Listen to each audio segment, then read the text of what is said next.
real talk lang tayo doon, ha?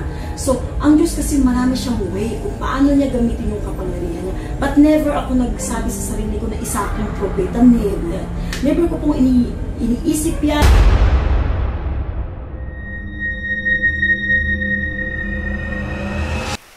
Hello po mga ka-PTV, sa video na ito itatalakayin natin ang lugar na makakaranas ng maraming pagkasira nang dahil sa isang malakas na pagyanig. Pero kung ikaw ay hindi pa nakasubscribe sa aking channel, baka naman.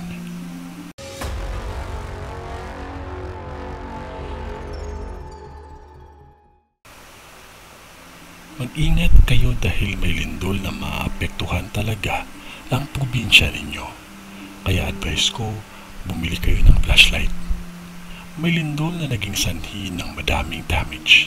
To be fair sa lahat, dahil hindi ko kabisado bawat lugar. Kaya Luzon, Visayas at Mindanao, mag-ready kayo dahil ang lindol ay magpaparamdam na naman. Na-post ko na last time na mag-pray kayo palagi. Ask for God for a miracle. Basta lahat mag-ingat lang. At huwag makalimot, magdasal.